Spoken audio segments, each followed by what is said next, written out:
Okay, Chaver, b'siyata d'shmaya, thank you so much for tuning in. Thank you so much for joining us. Thank you so much for joining together with Jews from all around the world, from our houses. But we're able somehow to bring our individuality to this incredible collective chabura of Chaver that are joining together to listen to the words of the tzaddikim, divrei likim chaim, to try to strengthen our emunah in a very, very difficult time, and to try to come out, hopefully, together with Hashem's help, with some perspective on this incredible challenge that we find ourselves in, this incredible situation of not just dealing with physical yisurim, not just dealing with pain on a communal level, on a family level, but not to be able to serve HaKadosh Baruch Hu the way that we so desire, not to be able to daven with a tzibur, with a minyan, not to be able to get together for simchas, for levayas, lahavdil, not to be able to live the full spectrum of what it means, a Jewish life, a Jewish communal life, a Jewish family life,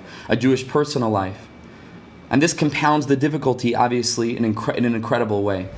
And so, Mir Hashem, today, with the help of HaKadosh Baruch Hu and the words of the tzaddikim, we're going to try to attain some perspective on how to approach this and to see this in an optimistic way, in a positive way, in a way of emunah, in a way of believing that Kol Mada Avid Rachmana L'tav Avid, that everything that HaKadosh Baruch Hu does, our loving Father in heaven, is L'tav, is for the good.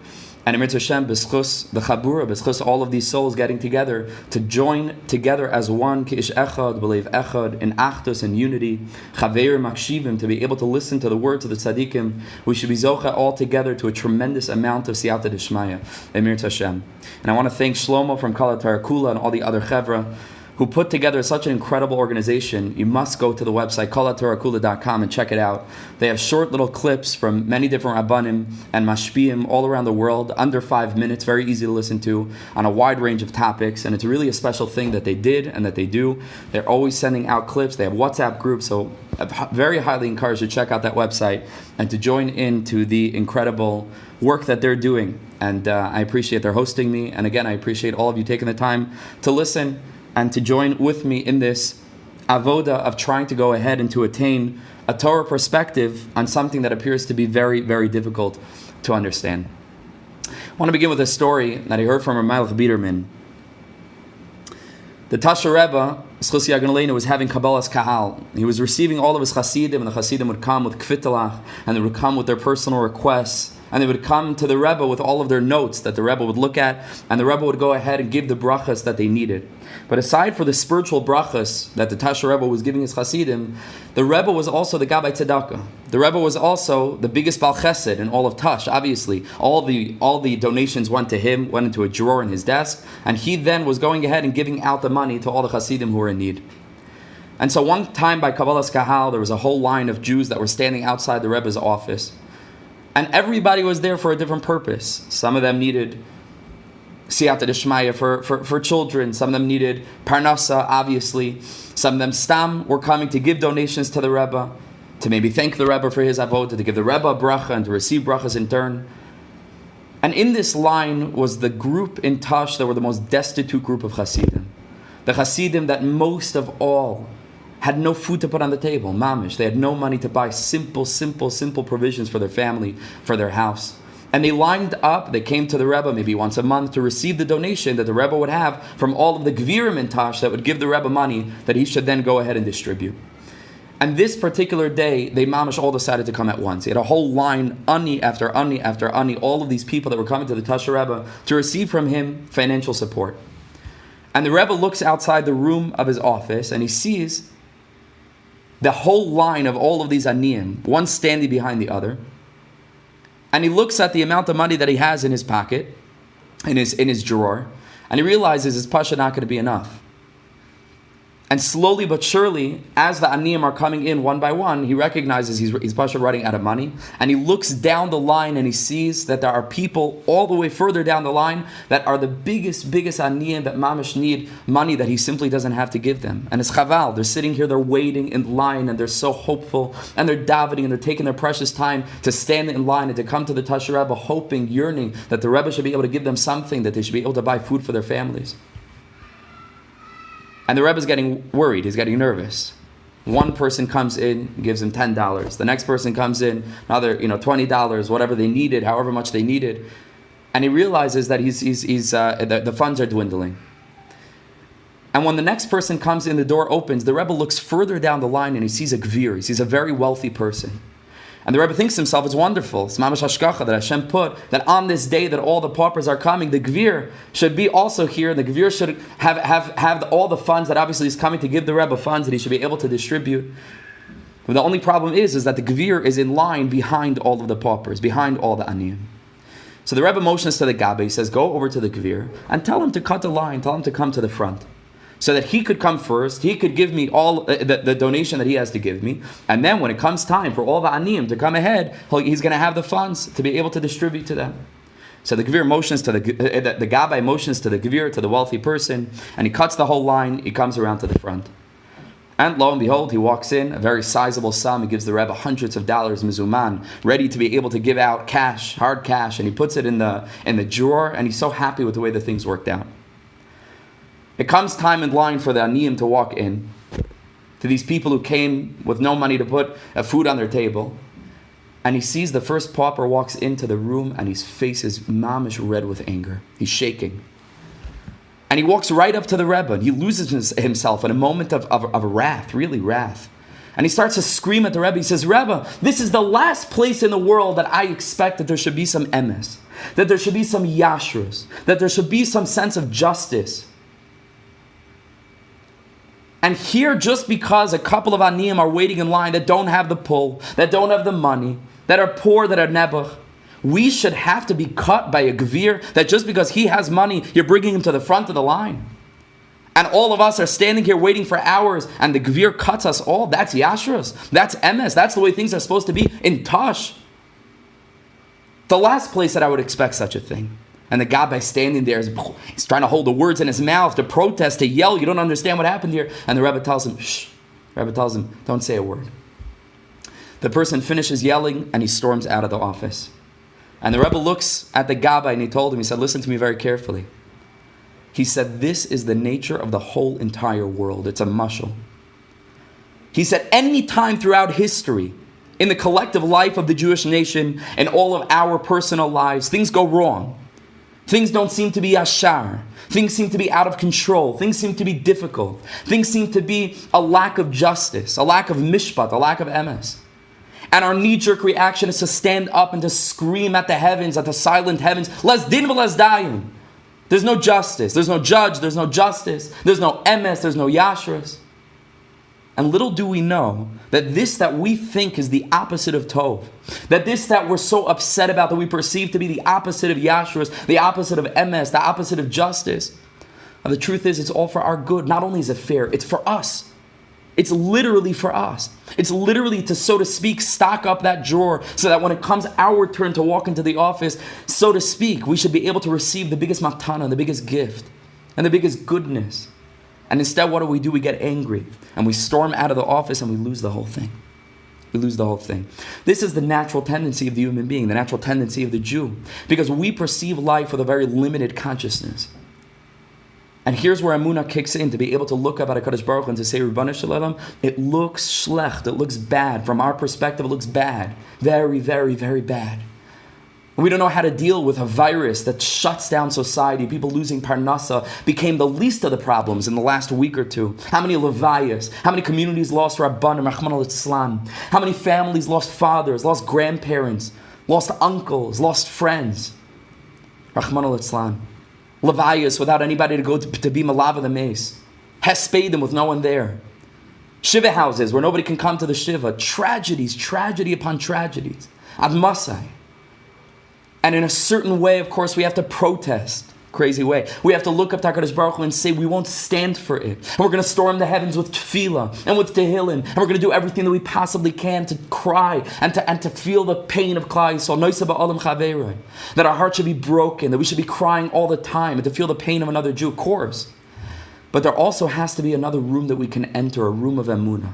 A room where we stand and we recognize that we have a limited perspective on life. Like the Hasidic masters used to say, on earth there are no answers, but in heaven there are no questions. There has to be that pillar of strength that we could hold onto to recognize that we don't see the full picture.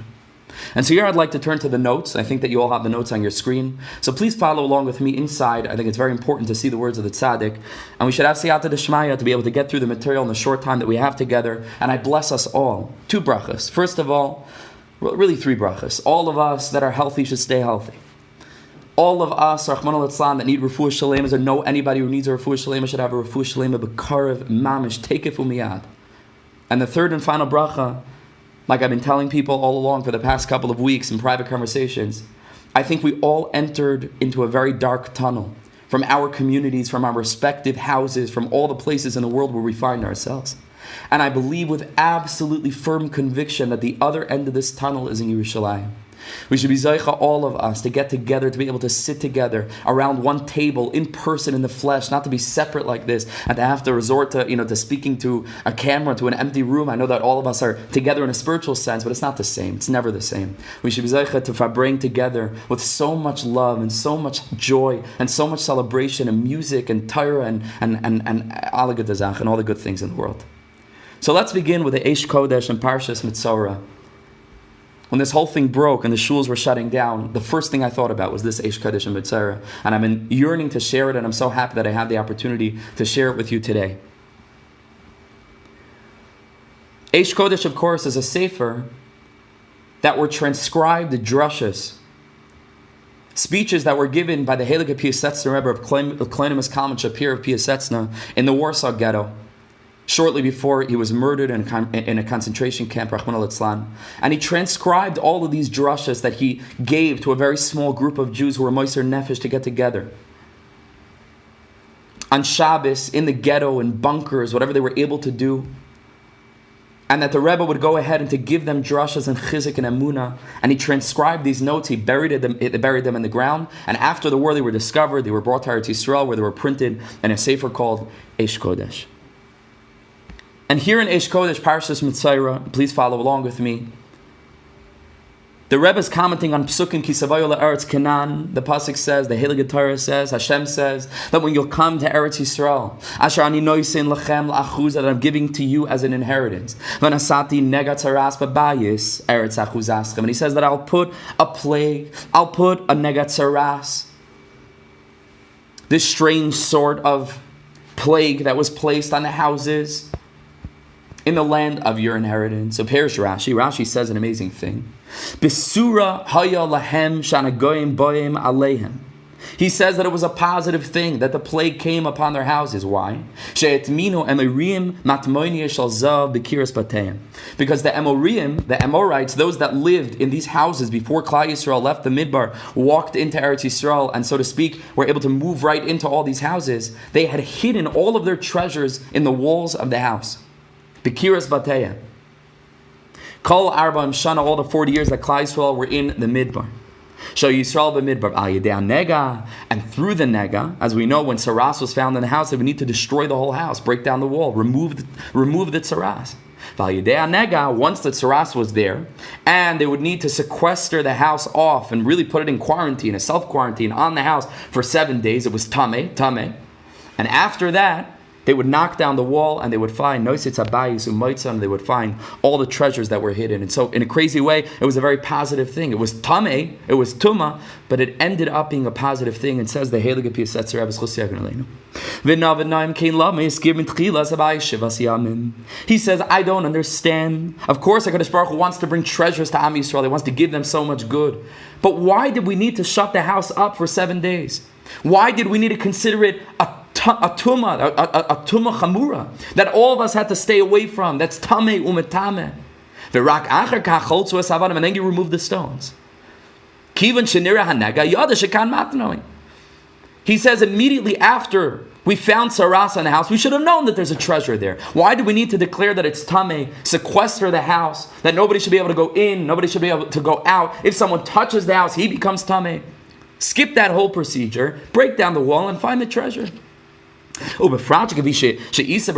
says certainly this that's brought for the Ramban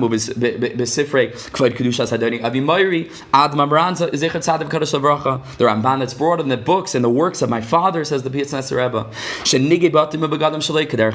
We know the whole thing of Tsaras was a miracle. It wasn't a real a plague. It wasn't a medical thing. It wasn't a natural thing. It was the whole thing was a nace.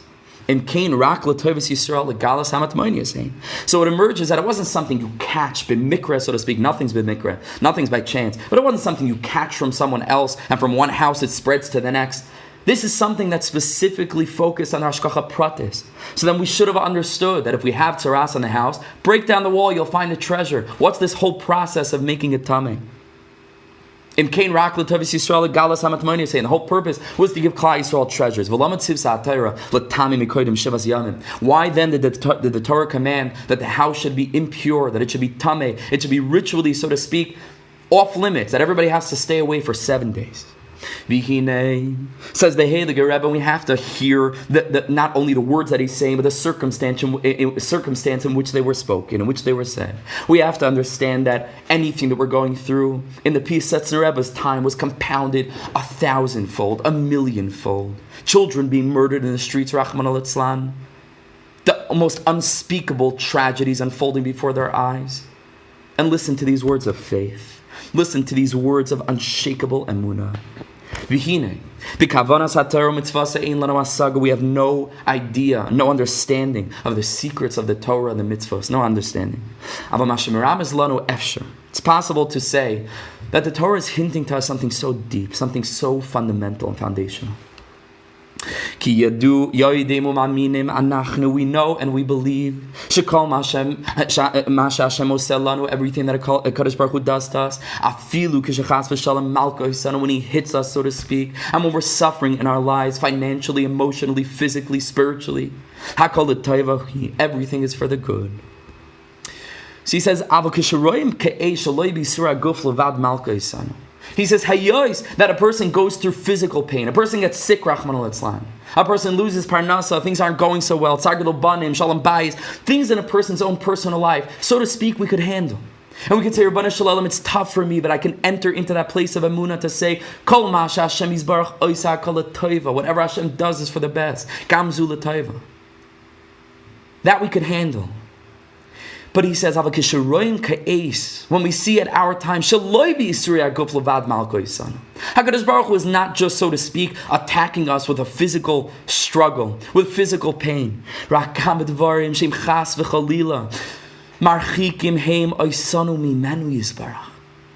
if our deeper pain is this, that HaKadosh Baruch Hu, so to speak, is creating a circumstance and a situation in which we can't come close to Him, in which we can't go ahead and serve Him to the best of our ability, with yira and with ava and with longing and with simcha atzuma. Listen to this, it could have been written last week. There's no chadarim for the kids. The kids can't go to school to learn Torah. The tinoika shall be saraban. V'lo yeshiva, there's no yeshivas for the older bachrim. Lo yibeis ha-medrash le'espalel, b'tzibur v'lo mikvah. There's no shuls, there's no batim midrashim to be able to gather together and to daven to HaKadosh Baruch Hu b'tzibur. What a gift to be able to stand in Shemana Esrei with the whispering around us of all the tefillas rising up to Shemayim, that all the malachim, they have nothing to say when the tefillah of tzibur goes up. Hein kel kaber lo yimas, the tefillah of tzibur is something that's unbelievably powerful. V'loi mikvah, we can't ritually purify ourselves. To those that for 50, 60 years, every day, the Hasidim that don't make mikvah every day, you know what kind of yisurim this is? Far more than if they were to lose their parnasa. For a tzaddik not to be able to be toivel. For a tzaddik not to be able to daven b'tzibur. For a tzaddik not to have Rav Chaim Kanievsky, not to have Kabbalas Kal, to have people come into him, to ask shailos karoi. It's far worse than anything in the world. And that's something that's much more difficult to understand. All of a sudden, we begin to have a little bit of a suffix, a little bit of a chashash. Could it be that now too, HaKadosh Baruch Hu's kavanah is for the tov, is for the best? How could it be that HaKadosh Baruch Hu, in pushing us away from Him and making it difficult to come close to Him, that's also intended for something positive? Im l'taiva, we begin to think that if it is for the good, for the ultimate good, so you should have caused that we should have pain in a way that will bring us closer to Him, that will drive us to shul. If a person was lax a little bit in tefillah but tzibur, a person has a tsar, all of a sudden he runs, to do every skula and every limud and everything that he can to go ahead and to accrue merit and schus, like the Medrash says, Pari Hikriv. Pari brought Klal Yisrael closer to HaKadosh Baruch Hu with the physical pain. It compelled us to call out to HaKadosh Baruch Hu, like Rav Hutner says. Prayer is not to get us out of trouble. Trouble is to get us into prayer.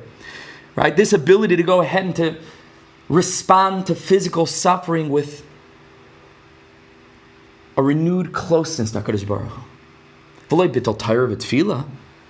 But not that HaKadosh Baruch Hu should go ahead and to bring about us getting close to Him in a way of pushing us away from Him, in a way that doesn't allow us to grow close to Him. Bittul Torah, bittul tefillah, chas v'chalil, kamat Kol HaTorah. In the Warsaw Ghetto, what could there be Mekayim? Matzahs for Pesach. This that we're complaining all the time, and there is what to complain about. Belisa fake, but to put things into perspective, they had nothing. They Pashat had nothing. No mitzvahs, no mezuzah, no tzitzis, nothing was allowed. Is it not possible, we think, that these are the Yisurim that are referred to in the Teichacha? Vayatchem Hashem me'ala demasam, that HaKadosh Baruch Hu will drive you off of your land, ba'af, uv'chema, with anger, uv'ketzav gedolah, with a tremendous amount of wrath. Vayishalchem al eretz acheres kayom hazeh, and I will send you off to a different land, kayom hazeh. Lachein ro'im ha'Torah. So he says, ro'im ha'Torah, he says, this, that, we read the psukim of Negoyim that come onto the houses. Shenega batim tmeu u'matamei isa. That the nega on the bayis, the tzaras that came on the house was not only tamei, it caused others to be tamei. And this tumah, so to speak, is a spiritual blemish. It's tantamount to bittul Torah and to bittul tefillah and to the inability to connect our HaKadosh Baruch Hu. It's tumah, it's mamish tumah. And yet, umikol makom, the Torah is telling us that even tumah, even bittul Torah, even bittul tefillah, Asaba Hashem shlichus l'toivas Yisrael. HaKadosh Baruch Hu sent it for the good of Klal Yisrael. Mitchilat mei hazayin yamim. For the beginning, the house was sequestered. It was tamei. It was ritually impure for 7 days. And ba'achar kach nisgala matmai. And in the end, the treasure came to be revealed. And the Torah is teaching us that even in a time that we feel that HaKadosh Baruch Hu is sending us Yisurim, spiritual Yisurim, the inability to grow close to Him in Torah and in Tefillah and in mitzvahs properly, Tumah can also be a mask for a treasure. And that's why the person who's coming to the Kohen, that the Kohen should check his house, he says something like a nega, something like a plague, like tsaras, appeared on my house. Why? Even if he was the biggest Talmud Chacham in the world, and he knew absolutely, according to all the simanim, all the details, that mamish, this is tsaras, not a question to him.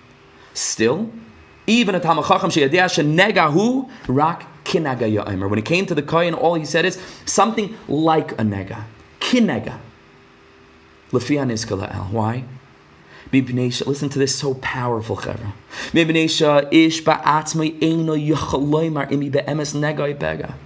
You and I can never ever know if it's a real nega, if it's a real pandemic, if it's a real life tragedy. You and I can never know, to use that ultimate word to say this is bad, this is objectively bad, ultimately bad. We don't have that privilege from our perspective, from our other side of the tapestry, where we only see tangled and knotted, unseemly threads. You and I don't have that privilege to be able to make ultimate statements. To be able to say, nega, it is a nega, it is a plague. Rak shaloi nirek nega. All we can say is that it appears to us like a plague, kinega. That's what we can say. It appears like a plague. But the truth is, and this is the Piacezner Rebbe writing this in the Warsaw Ghetto, in the most difficult and the most painful and the most tragic circumstance. It's tumah. We can't daven, we can't learn, our kids can't go to school. Torah study throughout the world is diminished in a certain sense. In a certain sense, it's growing exponentially. One of the Chevers sent me a screenshot from Torah Anytime that on the top of the bar it said, We have to apologize for technical difficulties. There are more visitors than ever visiting the site. So in an amazing way, in a certain way, Torah study is increasing throughout the world. But not being able to get together, that's the worst part of it all. That's the worst part of all. I always say Dayenu, at the Pesach Seder at the end, all the way at the end, when we go through the Dayenu poems, all the various stanzas. Dayenu is Gematria 70. And we're saying that the biggest Dayenu is the 70 members of Yaakov Avinu's family that went down to Mitzrayim. That if we didn't have this, if we didn't have that, Dayenu 70, we would still be together. The Achdus is the biggest Dayenu, to be able to be together. Dayenu. To be able to maintain that family unit, and all of Klal Yisrael as a family. And so we're suffering. We perceive there to be tumah. But Chaver, all we can say is kinega hayili. Kinega nirli, Yachaloymar. Something like a pandemic. It appears to be a tragedy. And we have to perceive it again on a human level, on a bin adam l'chaveru level, when we have to come ahead into Rahman al-Atzlan. None of us should ever have to be in this situation, not now, not ever, to have to make shiva calls. Our hearts have to be ripped out of our bodies, and we have to feel absolutely broken. That in that moment it's not kenega. In that moment it's a nega. In that moment it's painful. But bin adam l'makim, when we're standing in front of a Kadosh Baruch Hu, and it's just us and Him, face to face, panim al panim, the only thing that we can say is kenega. And that chaf hadimyin, it's like a pandemic, it's like a tragedy, but I believe, Ribbana Shalom, that even behind all of the tumah, even behind all the inability to serve you properly, Ribbana Shalom, I believe that there's a treasure hidden there. That's the Piacezner Rebbe. And so today, I see we're running out of time. I don't think we're going to have the time to be able to go through all the sources. So we might skip around. I'm going to try to do all of them, but we might skip around. I want to explore 3 possible treasures that might be in this very, very difficult situation that we find ourselves in, the tremendous challenge, the tremendous pain, the tremendous kinega, like a pandemic, like a tragedy, ki'ilu, the tremendous, tremendous pain that we're going through as a community, to try to explore 3 possible elements of optimism, 3 possible peaks behind that wall to be able to see the treasure behind the tzuras. And the first, we begin with the Kedushas Levi in Parashas Vayera. Tzchoik asali alikim. Finally, after decades and decades of tefillah and tears, Avram and Sarah go ahead and they're zocheh to be blessed with a child. And Sarah announces out of her joy of the celebration, Tzchoik asali alikim. She says, the Ribbon Shalom, the master of the world, Elokim, we're going to see that that's very important. Tzchoik asali. He did for me laughter. He made for me joy, a celebration. Says the Kedushas Levi. This that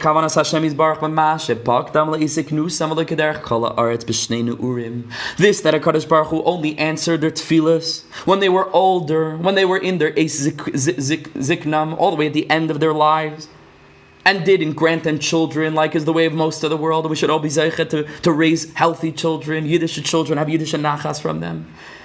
That they were only zeichet at the end of their lives. What's the reason?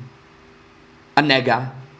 Not to be able to be mekayim the mitzvah period of Arivia. It's a nagat saras. It's a pain. It's a spiritual challenge. Was kadesha titztar alzeh, so that they should be able to feel yearning, pain. So that they should be able to have pent up emotion, pent up tefillah, to be able to value what it means to lack. So that afterwards, after all those years and all those decades of tefillah and of pent-up emotion and pent-up yearning and desire and longing and pining for children, gedolah. So that afterwards the joy would be that much greater, incomprehensibly greater, cumulatively greater. So that at the end, after all of those decades, finally, when HaKadosh Baruch Hu would bless them with children, they would value this thing to the nth degree, in an infinite way. Because the Kedushas Levi says a klal, he says a general rule, something that comes easily shum tsar, without pain, ein ba simcha. There's no simcha that comes with that. Ein ba simcha. Not real simcha, not lasting simcha, not ultimate simcha. And by simcha, it means appreciation, gratitude. To be able to look at this thing and to really feel how much this adds to my life, how much I would not be able to live for 1 second without this thing, without this person, without this experience, without this privilege, without this ability. V'zeu pirish, and that's pshat in the pasuk. There's an unspoken question in the pasuk. You read the pasuk, it says, "Tzchaik asali elikim." Sarah says, God has made for me rejoicing. What name for HaKadosh Baruch Hu will we expect to be in this pasuk? The name of Yud-Kei Vav-Kei. The name of Havaya. The name of Havaya is the name of kindness. Is the name when HaKadosh Baruch Hu is doing good things, overtly good things, revealed goodness. We would expect the verse to say, Tzchok asali, who created for me this celebration? Yud-Kei Vav-Kei. HaKadosh Baruch Hu in the Midas HaChesed did for me this tremendous simcha. That's what we would expect to come out of Sarah's mouth, but instead, V'zeh perish tzchaik asali Elokim. She uses this term Elokim, which is harsh judgment, which is severity, which is lack. Perish. Elokim b'chinas din, shemana mimeni pribitni. Aratas man rav. Sarah had the presence of mind and the maturity to be able to recognize the expansivity of consciousness, to be able to say that you know what made for me the tremendous simcha that I have? You know what gave me the ability to value this little baby Yitzchak more than anything in the world? It was the Elokim. It was this that HaKadosh Baruch Hu Midas Hadin held back from me pre-bitni zman rav, such a long time. Azeh asal litzchak v'simcha. This is the reason for my utmost, absolute, ultimate rejoicing and ultimate valuing of this baby. V'zeh remez b'pasuk, and that's the remez in the pasuk Oitcha ki ani sani. That we tell HaKadosh Baruch Hu in a crazy way, I thank you, ki ani sani. It can mean because you answered me, but it could also mean because you pained me. In inui, the chamesha seinuyim einim kippur. I thank you for the challenge. I thank you for the pain. Because al yedei kach, sometimes it's only through challenge. Sometimes it's only through difficulty and pain that the end of the pasuk comes, v'atehi li yeshuah. That I'm able to taste the salvation, the likes of which I would never taste if I didn't have the pain, if I didn't have the challenge, if I didn't have the difficulty. Kavanah say ininu b'shvil ha-yeshuah. It's really inui. Kavanah inui hu b'shvil ha-yeshuah. That the purpose of all of the suffering was so that you can grant me a treasure. That's the purpose of the tzaras. That's the purpose for the suffering, for the impurity, for the tumah. Zogam king kavanah sapasik, and the psukim continue. We say this in Hallel. Mir Hashem, we're going to be saying this very soon by the Seder. Even ma'asu aboinim, the stone that was despised by all the builders. That stone itself, that stone, a feeling like we're despised. Klal Yisrael is called a stone. That sometimes we feel that HaKadosh Baruch Hu has despised us, that HaKadosh Baruch Hu has cast us away. Like Rav Shlomo used to sing, the castaway stone. But it's specifically this experience of being cast away, of being pushed down, that ultimately, it's this experience that grants us sometimes the ability to be lifted to a place that we couldn't have dreamt of, that we couldn't have imagined without being in this situation.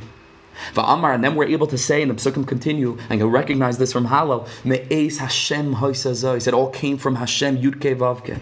All of the pain, the inuyim, and all of the being cast away, Ma'asu Abaynim, it looks like it's Elokim, but that is tzchaik asali. That itself, so to speak, granted me this beautiful, beautiful relationship, this beautiful valuing, this beautiful gratitude, this gratefulness that I feel. Mei Hashem It was from Yud-Kei Vav-Kei. Koloimar, Bezeshi inisini betchila, inisani betchila, this, that I felt pain, this that I suffered in the beginning. V'achar kach boya yeshuah, and then the salvation came. Bazeh ani meiv, and I'm able to understand, Ki mei Hashem that it all came from Yud-Kei Vav-Kei, that it all came from the master of the world and the midah of chesed, although it may appear the opposite, and it may appear like tzaras, and it may appear like we have to stay away from this because it's tameh, and it's very, very difficult and painful, and it's tameh u'mentameh. But afterwards we break down the wall and we realize that this nega was only there for the purpose of discovering the beautiful, wonderful treasure that's behind the wall. And in this case, in the case of Sarah, it was the pent-up emotion that she was then going to feel toward the eventual baby that she would have, baby Yitzchak, all the way toward the end of her life. It was this pent-up yearning that would enable her to value this thing that otherwise she would have taken for granted like so many do. Like so many take their children for granted. Like so many take breathing for granted. Like I take breathing for granted. Like I take my seeing for granted, my speaking for granted. Perhaps some of you share that experience with me. Because like the Kedushas lady said, anything that comes easy, it's pashut, we take for granted. We cannot value it to the ultimate degree.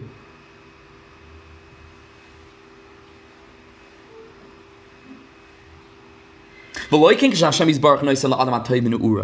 this is not like when HaKadosh Baruch Hu gives a person everything when they're young and gives a person everything should go smoothly and they should have everything. Then a person doesn't have that appreciation to be able to say, Ribbon Shalom, thank you a million times a second for this, that you saved me, that you spared me, that you gave me something that I didn't deserve, something that it wasn't clear to me that it was coming to me, something that I lacked for so long, something that I yearned for, that I davened for.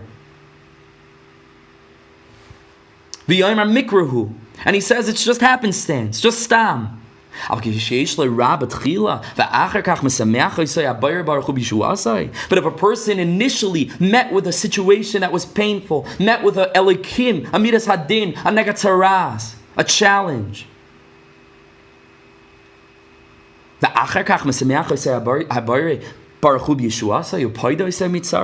HaKadosh Baruch Hu comes and he saves us. And he redeems that person, and he answers that person's heartfelt tefillas.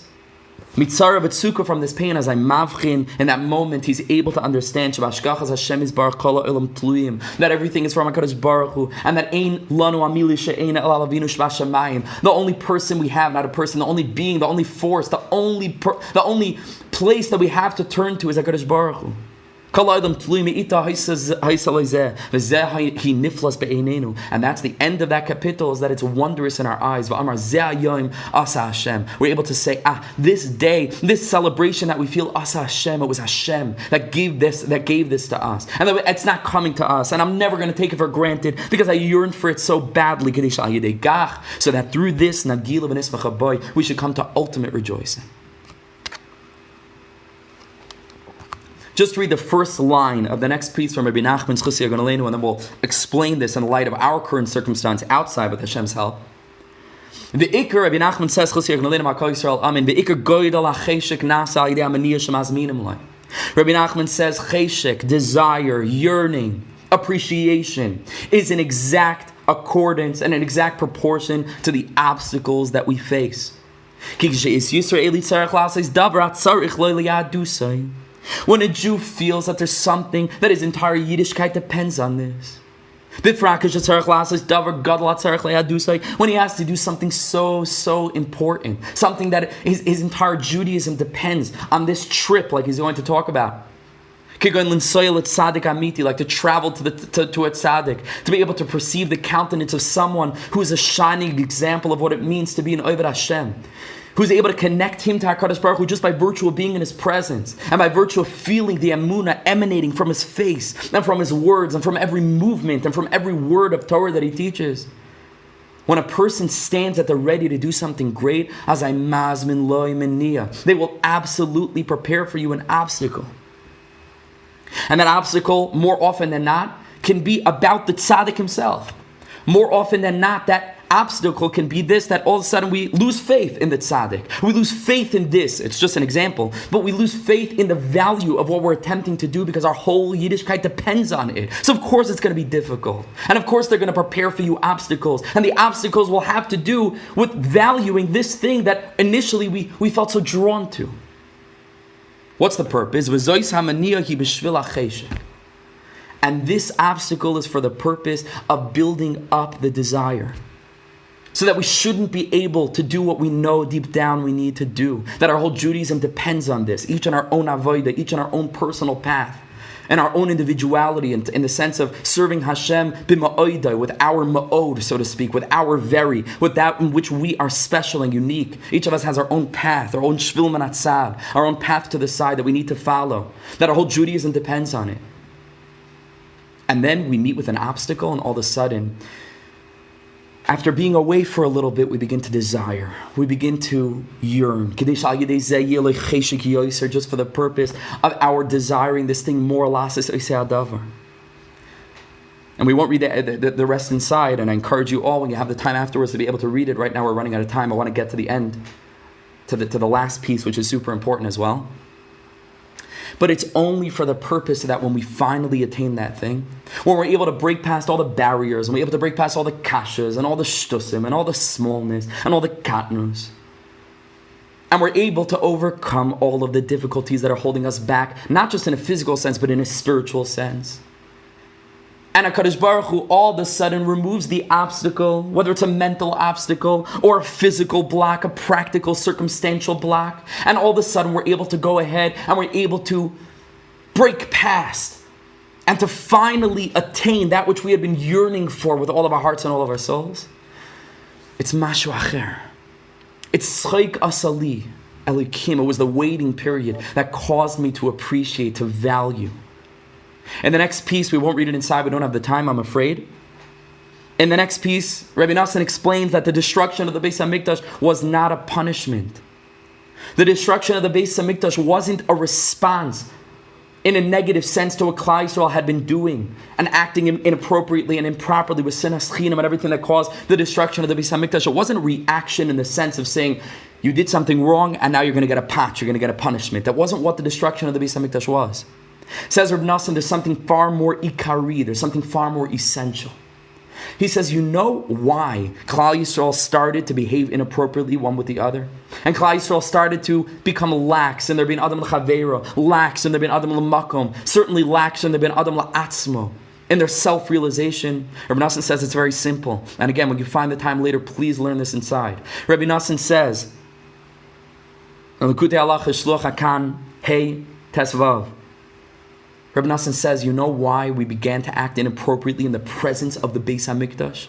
Is because we started taking it for granted. It's because we began to look at the Beis HaMikdash as something commonplace, as mikra, something that came too easily, something that came without being earned, something that was just a reality, a fact of life, breathing, seeing, hearing. So we have a Beis HaMikdash, and we have nisim and aflois in front of our eyes, and a cutting gadol, and an avodah, and karbanas, and leviim, b'shira, muvazimram. We took it for granted. Says Rebbe Shalom, you take the Beis HaMikdash for granted? Not that I'm going to punish you by destroying the Beis HaMikdash, but the only way that I can make you appreciate the Beis HaMikdash again is by taking it away. It's not a punishment. It's to be misakin that which went wrong, that which sat at the core and at the center of all negativity in terms of the way the Klal Yisrael were behaving in all of the other facets of their lives. Ben adam la'atzmo, ben adam la'makom, ben adam la'chaveirah. It's only because they began to take the Beis HaMikdash for granted. And the Rebbe Shalom says there's one way to rectify that, and that's by taking the Beis HaMikdash away. It's not a punishment, it's the tikkun. In this way, galus is not a punishment. Galus is we're being given a privilege to yearn and have 2,000 years of yearning, of davening. V'lushalayim ircha b'rachman tashuv. Rebbe Shalom, bring us back so that we can again bring the karbana, so that we can again stand in your presence. Aliyah l'regel. Yiddishkeit is crippled. Yiddishkeit is truncated. Not just now that we're sequestered in our homes, that our Batei Mikdash Ma'at has been destroyed, without question. But B'chlal, Yiddishkeit in its healthy way is unhealthy. We're lacking the center point, the centerpiece. It's a wedding without a chassan and a kala. And we're given a privilege of feeling what it means exile, feeling what it means not to have a Beis HaMikdash. Gewalt, when the Beis HaMikdash is given back to us on the third Beis HaMikdash, we'll have all that pent-up desire from the obstacle of not having, from the Elokim experience of not being able to have, that will then be able to bring us to such a high place of appreciation. Tzchaik Asali. We're going to be able to look at this and say, Evan Masu Aboinim Hoisil Rosh Pina was the highest, it was the top, it was the most important, it was the most valuable thing that we experienced, as difficult as it was, because with the 2020 perspective of retrospect, we're able to look back and say, Gewalt, I couldn't have done it any other way. I wouldn't have wanted it any other way. When we realize, like the Gabbai of the Tasha Rebbe who witnessed both sides of the story, when we realize it's all for our good, when we realize that even the tumah that we're experiencing, even the inability to get together in shuls, to be able to daven, for our kids to go to school and to learn Torah, and to be together, chaveir makshivim, to hold hands and to sing and to fabring and to be able to get together, just physically together, Jews together, mikveh Yisrael, like the Degamach Prime says, b'shem of the Baal Shem Tov. The biggest mikvah is when you have Jews together, to be able to sit in the midst of Jews, to toivel in Jews, is mikveh Yisrael. Hashem is mikveh Yisrael. Klal Yisrael is a mikveh when they get together. Tishin, siyumim, kumzitzin, minyanim, Lahavdil, a Shiva house, to be able to sit together. And currently our Beis HaMikdash Ma'at is destroyed. And we have tsaras on the bayis. And we're in a state of tumah. We're sequestered in our house like a Mitzayra. Yeshiv Bada, to sit alone. We have to understand, Chaver, there's a treasure behind the wall. And that when it comes that day, and let it be soon, and it will be soon, Gamze Yavar, this will pass, not the end of the world, it will pass, Emir Hashem, quickly, let it be speedily. And we get back to our Batei Medrash. Do you understand? You think there will be talking during davening after such a thing? It's going to be a bechin of tzchaik asaliyah lekim, all the pent-up yearning, the desire, what tefillah b'tzibur is going to feel like. After not having had the bechin of nida, like the Gemara says, kadeshi yischaba ba'al bala. The whole concept of nida is that we should be, so to speak, separate for a time so that the feeling should be able to arise once more. There should be so much intimacy and closeness. We should value this relationship. We should value this thing. We should value this gift. What tefillah b'tzibur will look like. What a siyum will look like. What a handshake, what a hug will feel like. All the pent-up yearning, the desire. Mei Hashem hoisazais. He niflas beinenu. No, we can't see it right now. And it's very difficult to be able to tap into this consciousness. People are dying. It's a churban out there. It's tsara, it's tsaras. It's kinega, but it's nega, but it's kinega. It's kinega, Chevra. It's kinega. The truth is that it's only ever kinega. There is a silver lining. And it's Hashem, you and I, it's not like when we get to the other side, in heaven, where there's no questions, but there's only answers. We'll be able to look back and say, Gevalt, it was for a good thing. In a couple of weeks, in a couple of months, we're going to be able to taste it with our own mouth. Something that we couldn't have chosen on our own because it's so high and it's so lofty. And it's specifically when a Kadosh Baruch Hu is hidden, that the biggest gilui of a Kadosh Baruch Hu is there. You look through a peephole of a door.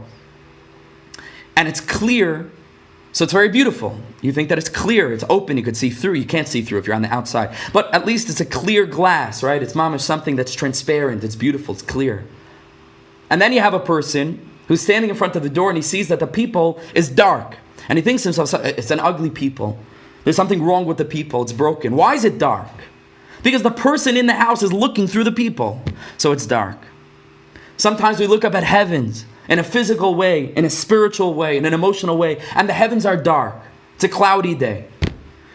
We need to realize, Chevra, that a cloudy day is the Anani HaKavod. That the cloudy day, the darkness that we're perceiving is because HaKadosh Baruch Hu is meitzitz menach harakim. Not just mashkiach menach haloinos. HaKadosh Baruch Hu is focused directly on us, b'hashgacha pratis. HaKadosh Baruch Hu is doing wonderful things for Klal Yisrael. HaKadosh Baruch Hu, like Rebbe Nachman says, is all the time fearing the Welt, leading the world shener and shener, better and better. The world is coming to tikkun. The world is coming to rectification. HaKadosh Baruch Hu is doing wonders. Mei Hashem hoisazais. He niflas beinenu, wondrous things. We should be able to see it with our own eyes, and we will. To know that behind the tzara, there's a matman, there's a treasure. To know that behind the brokenness, behind the Elokim, there's tzchaik asali, behind the mania, there's cheshek, and to consciously, with this perspective, to increase the cheshek consciously. That when we're standing by ourselves, we should yearn. Sometimes chaver go to shul and you feel crowded, and this guy's stepping on his toe, and this guy put his tissues in his place. We should yearn for that, mamish, to be able to stand in our rooms and to say, what I would give to be able to stand together with Jews. What I would give. So that finally, when that day comes and the shuls are unlocked, imagine that first shachris. It's lo yuman ki yisupar. It's something that we wouldn't have experienced otherwise, that first chakras, and it will stay with us. Those who are spiritually sensitive, it will stay with us. It won't rub off so quickly. It won't rub off. What an experience, what a gift, what a matman, what a tremendous treasure is hiding behind this impurity, this tzaras. The chadarim closed and the yeshivas closed, and the inability to daven mitzibur, yesh matmon, kinega, something like a pandemic. It's not quite from Hashem's perspective. There's mashu acher. We don't have time now to do the Sichas Aran or the pieces from the Mei HaShiloach, but let's focus for the last 10 minutes on the Ya'aros Devash. Let's do the pieces from Mei HaShiloach just because they're very short and they're very important. This is another perspective, a little bit deeper. It's something, Chevra, it's a wonder, it's a pella, it's pili playim. You wouldn't believe it if you didn't hear it from the Ya'aros Devash, such a thing. It's mamash a pella. We should have the siyata d'shmaya to knock it off quickly, because my wife has a conference call in the room. This is what it's called, working from home, and mamash, we have to end 6:30 on the dot, 6:30 here in Yerushalayim, and 11:30 in America, in New York. Anybody from New York thinks the whole America is New York. We call New York America. Anything outside of America is like anything outside of New York is like a different continent. So outside New York, Says the Heilige Mei HaShiloach, something deeper.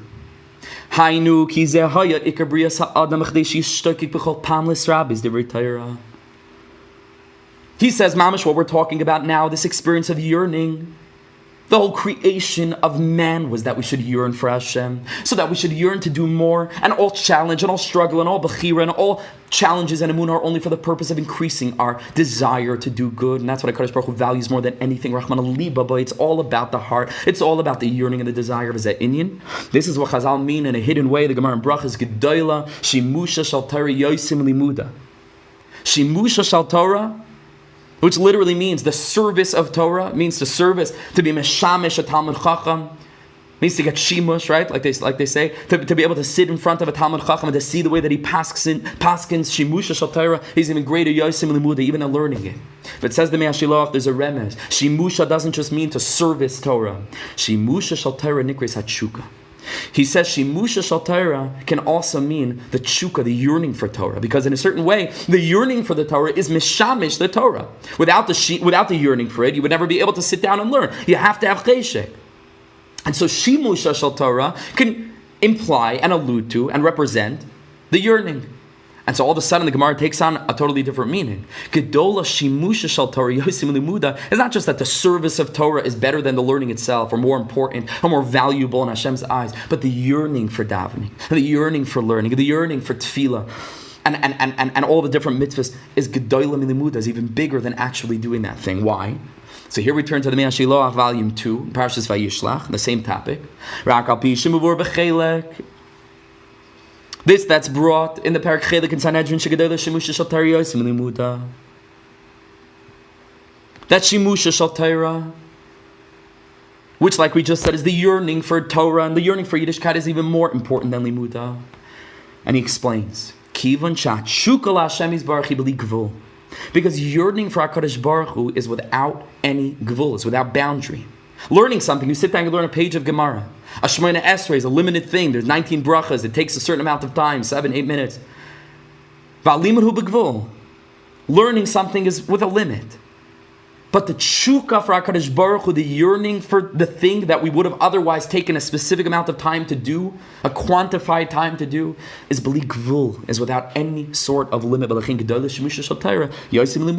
And that's why he explains, basing off the piece in volume 1, in Chelik Aleph of Mei HaShiloach, the Ishbitzer explains that the reason why Shimusha Shal Torah, which again alludes to the yearning for Torah, is Yosim Limuda, is because Limud is limited. Limud, limit. Maybe those two words have something in common, are from the same shirish. But the Shimusha Shal Torah, the yearning for the learning, it's believable. Is without any gvul. So here we come to an end with the last couple of minutes. And please focus. We're going to try to go quickly. I don't think we'll get through the whole piece, but just the ikr. And the rest I'll speak out. Says the Heilige Ya'aros Devash in volume 2, in the second drasha, in the second piece.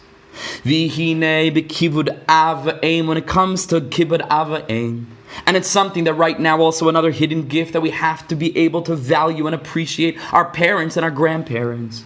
That even though we might have taken them for granted, all of a sudden when it becomes very, very real, a very real possibility that we might lose a generation, Rahman al-Itzlan, that all of a sudden we have to be sure to call them and to express our appreciation for them and our love for them. Chas v'shalom, everybody should be healthy and safe, but we don't want to regret anything.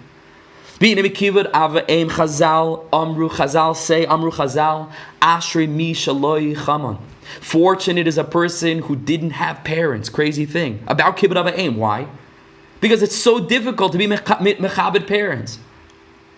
It's so very difficult to keep within the guidelines and the strictures and the halachas of what it is to have moira from our parents and to be mechabed them properly and not to interrupt them and not to sit in their place figuratively and literally, v'chule, v'chule, all the different midas. It's so difficult. It's so difficult. It's so hard to be mekayim this very, very difficult mitzvah, kara'oi. Sometimes our parents are the hardest, ones to be able to give them the proper honor, because they're the ones who love us the most. They're the ones who will tell us things that nobody else will tell us, and we perceive it to be negative. All these experiences that we have growing up, sometimes we have a negative feeling toward those, paradoxically, who love and care for us more than anybody else in the whole world possibly ever will or can. And because it's so difficult, a person won't come to the tachlis of kibbud avayim, to be a gedolah in kibbud avayim, b'chol dikdukim, with all the chumras. Won't be such a thing. There were individuals, actually, in that Gemara that's brought all the different stories of the tremendous lengths that tzaddikim would go to be mechabed their parents. But a regular person, me, you're not regular people, but I am, a regular person like me, I wouldn't be able to be mekayim this mitzvah. Even if I put mamish all the effort and all the energy and tried as hard as I couldn't be mekayim kibbud avayim with all the dikdukim. So listen to this. It's mamish blows the mind. And it's this ishbitzer, and this, Lefi Ani Azdaiti, is the biggest treasure in this whole sipur. The biggest matmon that's hidden behind the tzaras. But if a person never had parents, and he yearns for the ability and for the privilege, for the mamish, the privilege of being able to have parents to be mechabed, so that he could fulfill the mitzvah of kibbud avayim.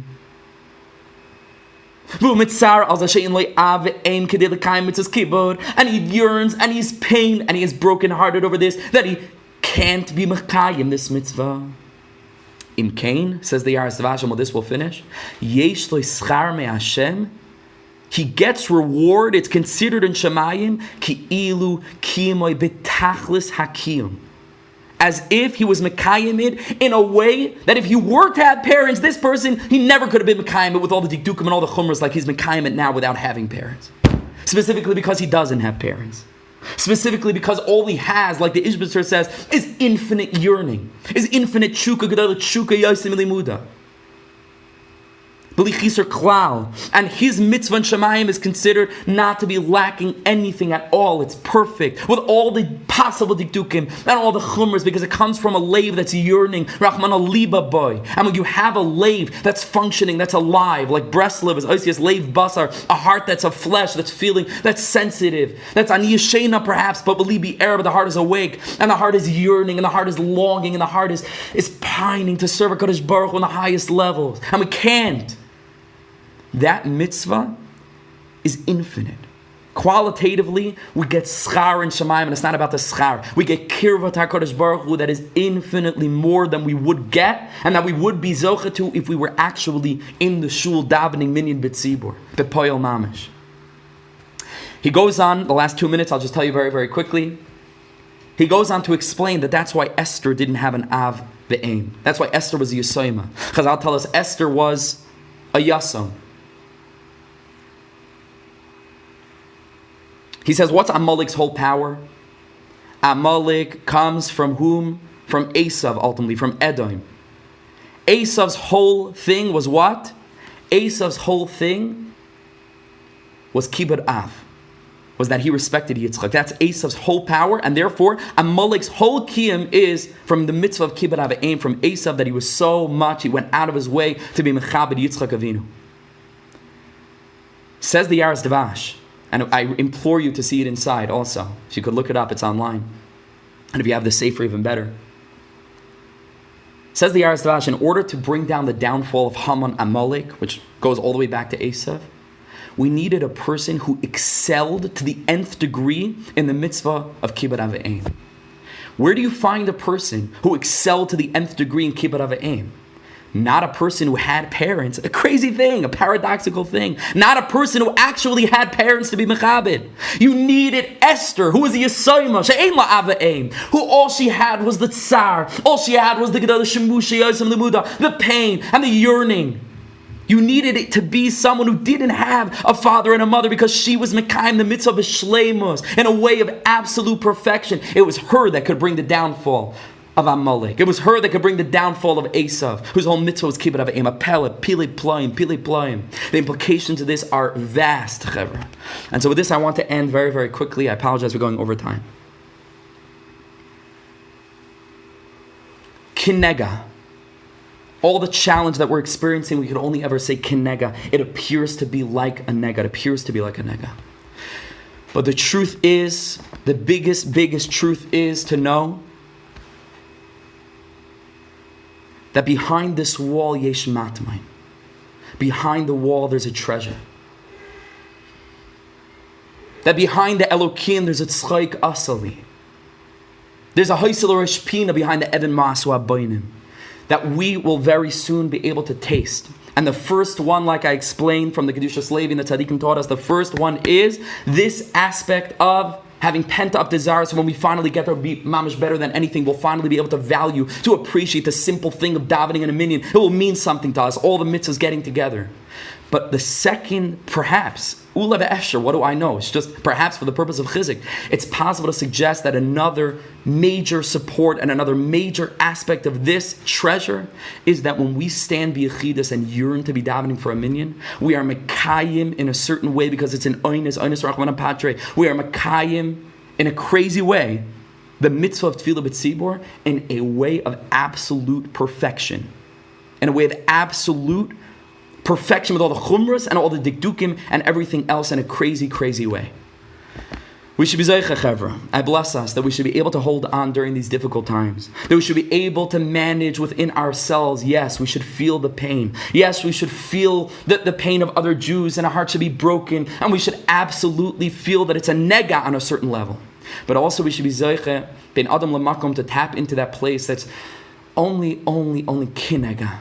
We believe that behind this saras, there's a matman, there's a treasure. HaKadosh Baruch Hu is doing everything for our good. Like the Rebbe, the Tasha Rebbe, who goes ahead and he brings the Gvir to the front of the line to help the Ani, and the Ani storms out of the room and he doesn't realize it was for his own good. We should be zeicha to realize Kol HaTorah Kulah, L'tav Avid, to really believe it, mamish to believe it. Emir Hashem, we should be zeicha to all of this and more. We should be zeicha to get out of this situation. Hashem should bring an end to all the tsar and all those that need a refuah shlema, should have a refuah shlema, b'karav mamish, and everybody should be healthy and stay healthy and have a wonderful, beautiful Pesach. I look forward, Emir Hashem, to sitting with all of you in person in Yerushalayim and to be able to learn the Torah of the Tzaddikim in the best possible way in the presence of Moshiach Tzidkenu b'mher b'yameinu. Amen, amen, amen. L'chaim, chevra. Thank you so much for joining. Thank you so much for listening.